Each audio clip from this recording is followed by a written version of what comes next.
Are we recording? Yeah, we're recording. Okay. Welcome back. We are going to doing chapter 20 here, third cardiovascular chapter on vessels in circulation. And this is going to talk about the general anatomy of blood vessels work, and we get into overall blood flow and blood pressure. That's a big topic, blood pressure and blood pressure regulation. All right, so starting with the general anatomy, vessels have tunics, layers, all vessels except for capillaries. And there's three of them, tunica interna, tunica media, and tunica externa. That's from the inside out. I'm going to go over what what tissues make up those tunics. And then we talk about companion vessels, arteries, and veins that supply the same body region. And various artery and nerve arrangements. And arteries fall into three categories from very large to medium-sized to small: elastic arteries, muscular arteries, and arterioles. Veins have a range of sizes also, but they just go into things like venules, very small veins, medium veins, and very large ones.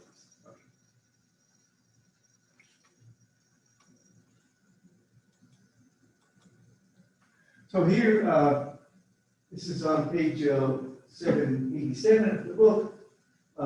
Here is a picture of these tunics. The tunica intima, which really consists of just an endothelium remember that simple squamous lining of the entire cardiovascular system, and a basement membrane. That's really it. Then the tunica media, there's really and so that's true for both veins and arteries. Tunica media, we're going to find the smooth muscle that surrounds all blood vessels, except, again, for capillaries. And you'll see that in the veins also. However, the muscular layer in arteries is much thicker than the muscle layer in veins. There's also elastic lamina in the larger and medium-sized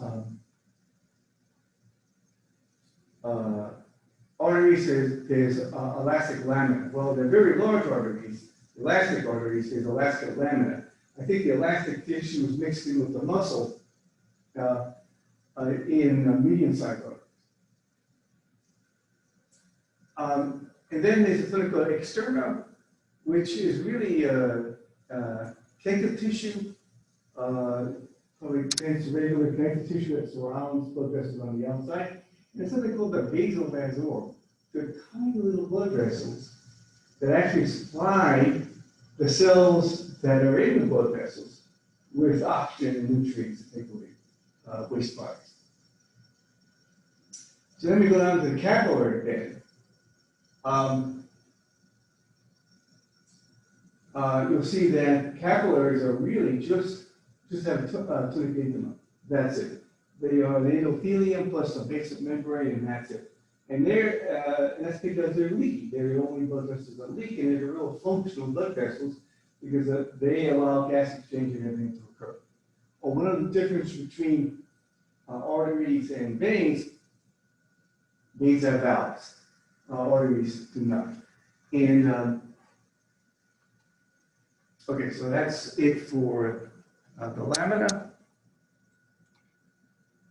There's a cross-section, an actual cross-section between arteries and veins, and you can see the tunica laid out here. Also, this is a little misleading because usually if you see a cross-section of veins, often collapse. and the arteries are not. Because it's artery veins are thin walled, and in a dead person or dead animal where they make these slides, there's no more blood pressure, and blood tends to pool in the large veins. As a matter of fact, a long time ago, before William Harvey, who was a physician, I think in the 17th century or something, or 18th century in England, figured out blood circulation. When they did dissections, they go in there and they see blood coming out of these veins, but they would, but in the arteries there would be nothing. So the initial anatomists thought that veins carry blood and arteries carry air for the body. Until William Harvey figured it out that both of them carry blood, and it's a continuous circulatory system. All right.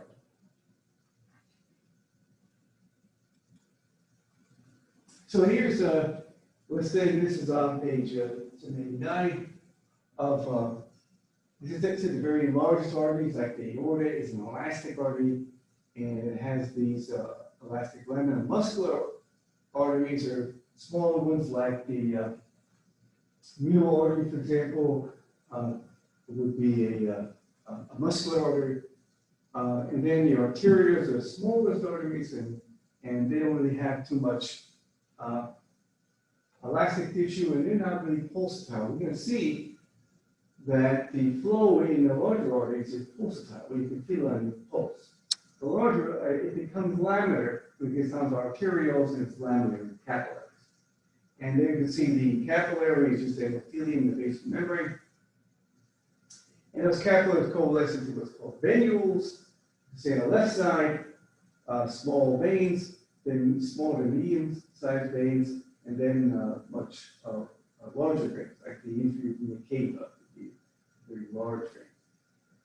And it brings blood back to the heart.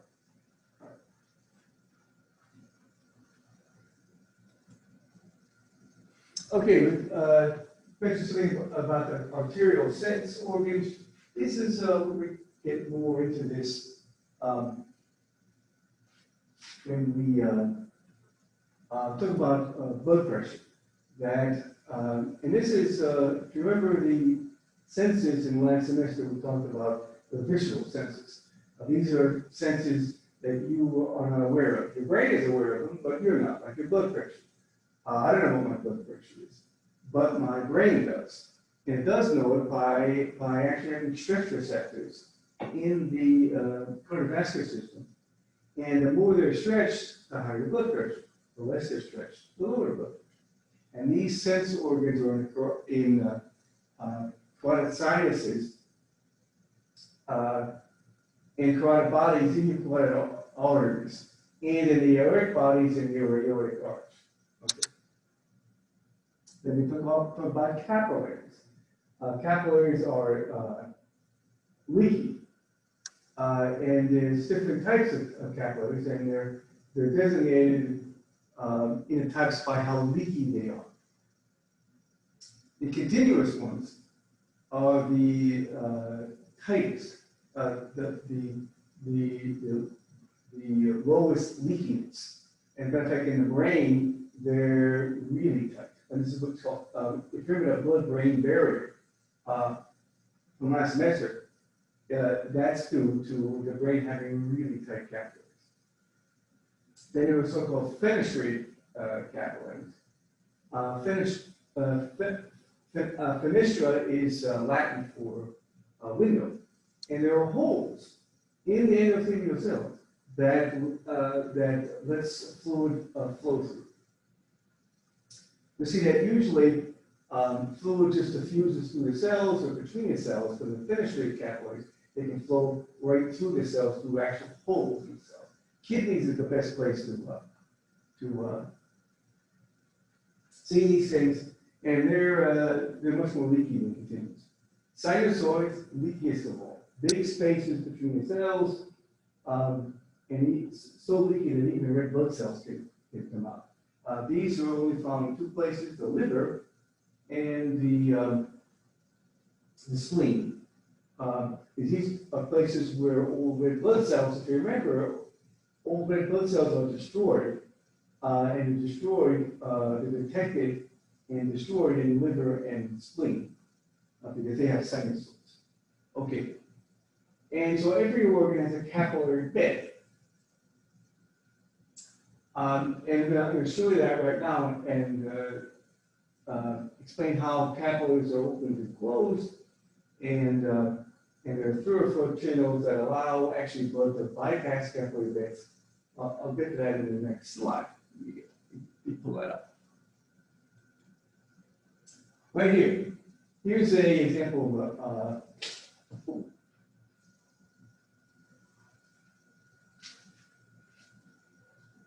wait. Let me talk a little bit about aneurysm on page 791. An aneurysm is a weakening of the arterial wall and a bulging out. And it's very dangerous if it bulges out, it could burst. There's also something called a dissected aneurysm. And this is where blood can, remember those lamina we talked about? Blood is supposed to stay within the lumen on one side of the tunica interna. Sometimes somehow the tunica interna is damaged and blood can flow into the tunica media and beyond and go between the layers. It's called a dissected aneurysm. It often happens in the aorta. It's called a dissected aorta.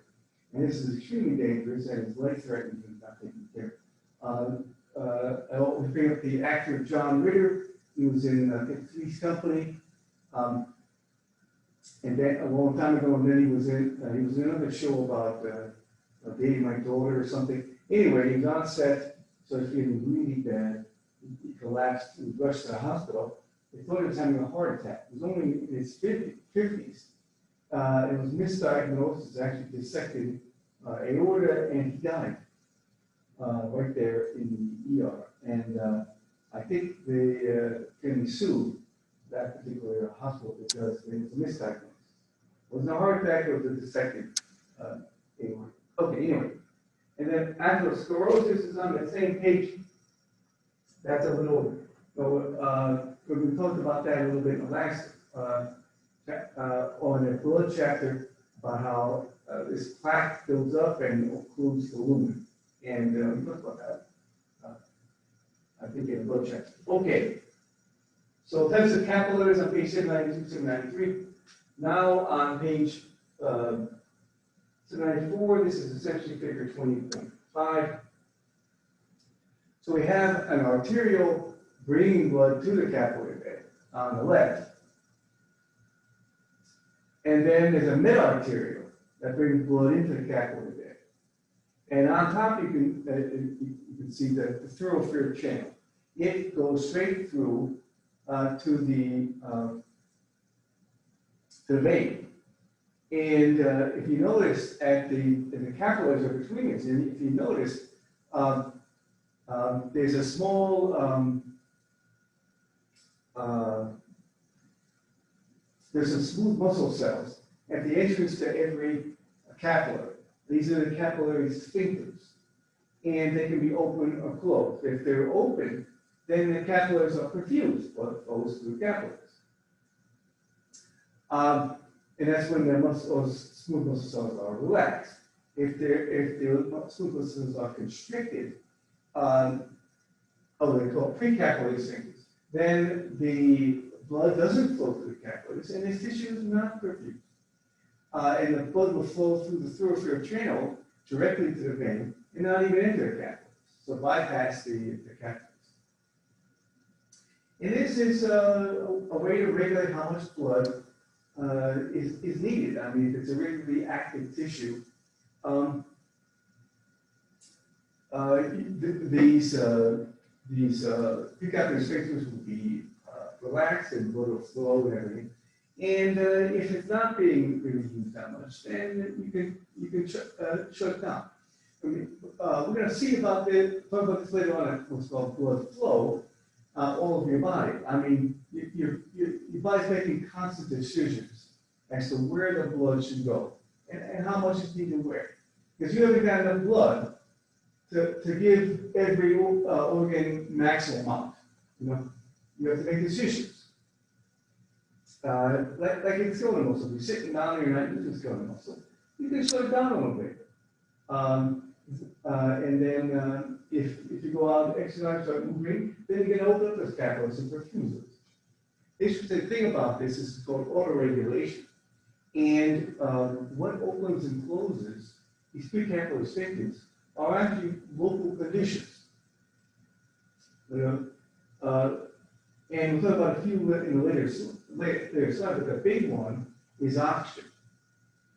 In most of the capillary beds in your body, low oxygen will open precapillary sphincters because you got to bring oxygen tissue. There's not too much oxygen, so that will open precapillary sphincters. Low oxygen. High oxygen, generally most tissues will close precapillary sphincters. Because you've already got a lot of oxygen, you don't need to bring any more. We got plenty of oxygen, so we'll shut down these capillaries. So it doesn't have anything to do with the nervous system. It's these vessel cells are not integrated, it's local conditions.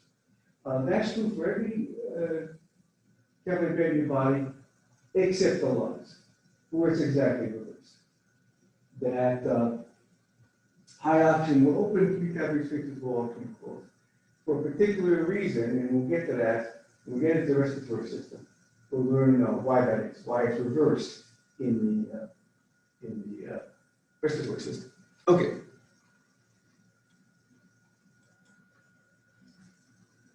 Okay, these are just talking about veins again. Postcapillary venules become muscular venules, become median veins, venous sinuses, large veins. Venous sinuses are actually huge vein spaces that really don't have actually any silica media. So it's a little bit of exceptions. They're very thin walled and they're large and have lots of veins heading into them, and they have one root. So you can think of it like a lake with a lot of rivers coming into it and feeding it, and one lake, one stream that's taken wet. And you can find these in the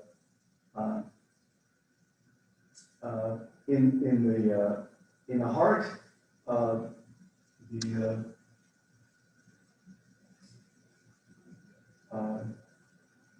you can find it in the dural sinuses in the brain. I forget what the name of the.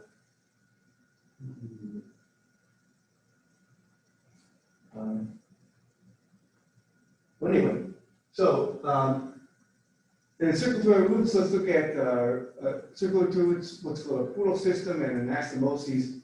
I'm going to show these, explain these in the next slide. Yeah, coronary sinus, we'll talk about in the heart. Forget that. Okay. This slide before we get to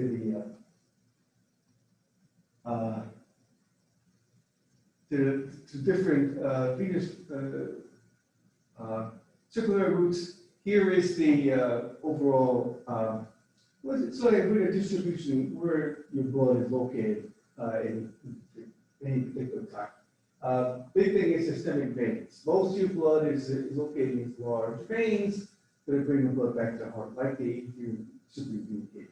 And that's why small changes in these large veins can really increase or decrease venous return to the heart, or preload. There's about 5% of your blood supply is in systemic capillaries, 10% systemic arteries, and that's how the blood is distributed. Okay. Here are these blood flow pathways or arrangements. This is on page 797. the simple pathway A. And this is actually just one artery coming to a organ capillary bed. It's called an end artery also.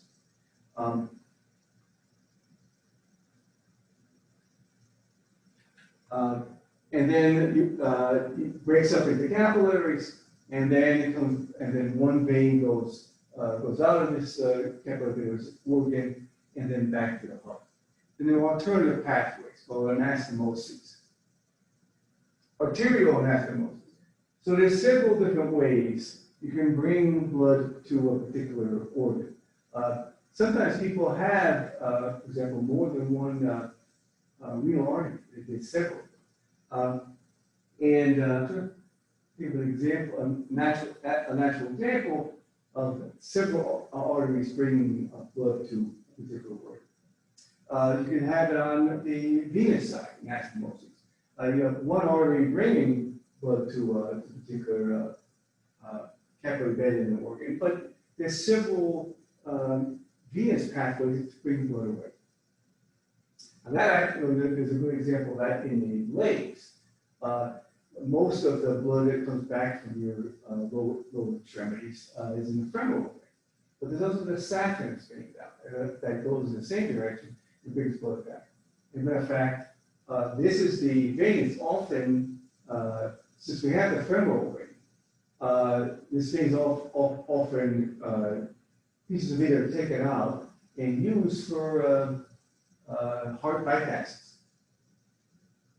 Because there's other ways to bring blood from your lower extremities. Okay. Then there's an arterial venous anastomosis, or shunt. This allows blood to completely bypass a capillary bed. This is true in the skin. You can it depends upon the temperature that you expose it. If it's really warm out, you want to perfuse your skin a lot, get hot blood to the surface, and get rid of the heat. If it's really cold out, you use the shunt, and you bypass blood away from the skin, just give it enough to keep it alive, and then to conserve heat. And then there's a special system called a portal system. There's only 3 of these in the body. We saw one last semester. We'll see 2 more this semester. And this is 2 capillary beds between one side of the heart and the other side of the heart. So you have a capillary, so you have arteries bringing blood to a particular capillary bed. They coalesce into a portal vein. Actually, in one place it's called an artery, but most places it's called portal vein. This portal vein breaks up. It goes to a different area, could be area of the same organ or a completely different organ, and breaks up into a second set of capillaries.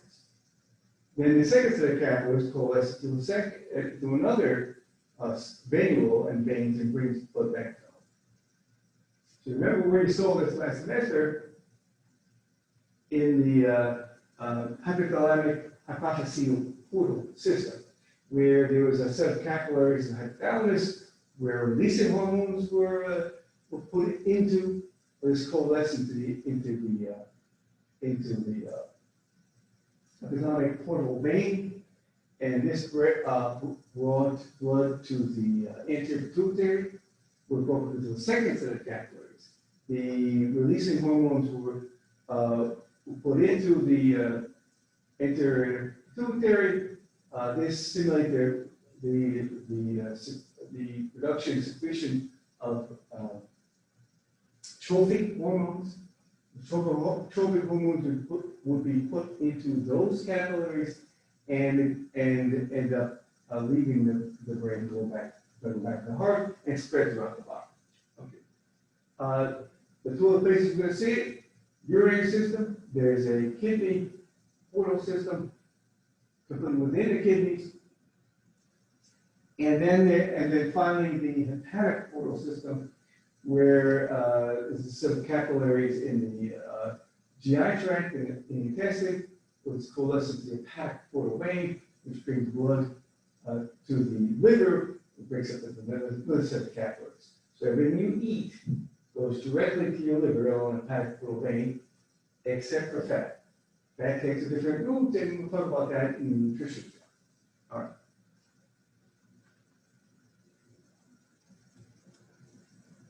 All right, so fluid movement in and out of capillaries. How does it get out? Well, diffusion. Some small molecules, ions, fat soluble molecules, can go right across the cell membrane of the endothelial cells and directly out of capillaries or directly into capillaries.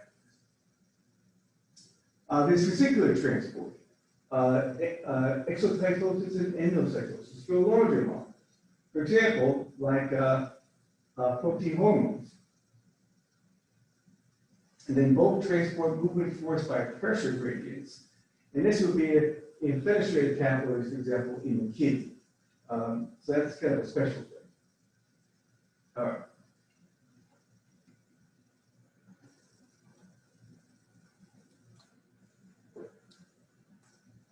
Okay. So as I said, how does fluid get out into the capillaries across the endothelial cell membranes? In between the cells, there's intercellular clefts between the endothelial cells. The fluid can move back and forth across it. In some places, we have fenestrated capillaries, like in the kidney, where you have filtration pores and fluid goes right through these openings. All right. So there's really two processes going on here with the leakiness of capillaries. It's called filtration. From the blood in the capillaries to the interstitial fluid. You're moving stuff from the blood to interstitial fluid. And the absorption is the exact opposite direction. From the interstitial fluid into the blood. And there's forces that allow that. This is called capillary hydrodynamics. And but when we get to this, you have to pay close attention. This is somewhat confusing to a lot of students, and so I'll try to go over it. And if you have any questions, please shoot them at me.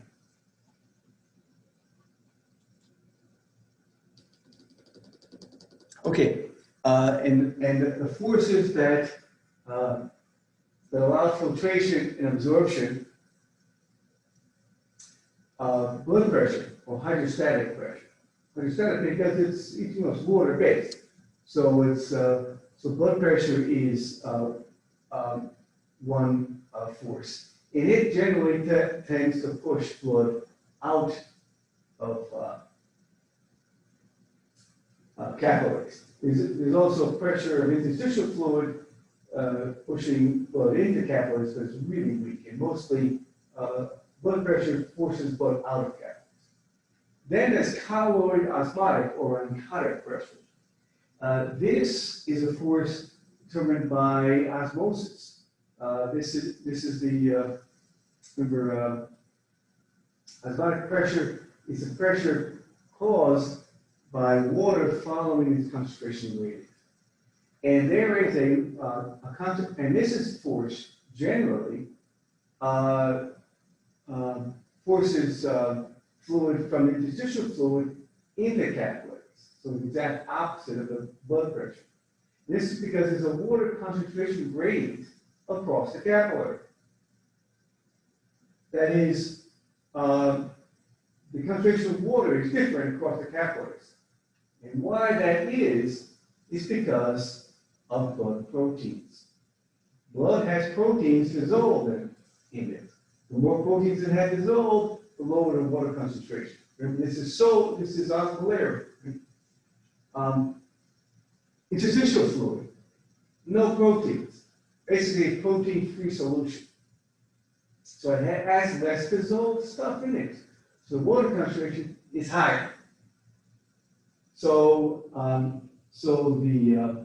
the osmotic pressure generally is so since the water concentration of interstitial fluid is greater than that of blood, it pushes fluid from the interstitial fluid into the capillaries. And so this favors reabsorption. So net filtration and absorption processes. So which direction fluid goes in is dependent upon which is higher at any particular time. Blood pressure or osmotic pressure, which one's higher? So you subtract the oncotic pressure from the oncotic pressure, and which one is higher, that's called net pressure. And it's either net filtration or net absorption. Okay. So here's the thing, and this is really the only thing you have to remember, is that oncotic pressure, osmotic pressure, doesn't change across the whole capillary. It stays the same. What changes is hydrostatic pressure. Blood pressure changes across the capillary. And it's higher at the arterial site and lower at the venous site. In fact, it has to be that way. Because remember, that's the only way blood flows. If you got a pipe and you want water to flow from this direction to this direction, the pressure has to be higher here and lower here in order for it to flow in that direction. If the pressure was the same, it wouldn't flow. Pressure was reversed, it flowed the other direction. So obviously, blood pressure decreases across the capillary. Okay. So at the arterial end, blood pressure is higher than osmotic pressure. So blood is filtered. Blood flows out of the capillaries. And as we go, as we flow through capillaries and we get to the venous side, blood pressure continues. So here's blood pressure, here's osmotic pressure. So blood pressure continues to drop as you move across the capillary. And then when we get to the venous side, the hydrostatic pressure has dropped below the osmotic pressure. So now the net pressure is reabsorbed. Fluid is pulled back into capillaries at the venous side. Okay, I'm going to show you a slide on our next video. So your slide and talk about this again. This is an important concept, and one that will be coming back again and again and again in the later chapters, because this happens in capillaries all over your body, and it's different in some tissues. So I'll see you later. This is the end of this one. We'll pick this up in the next video.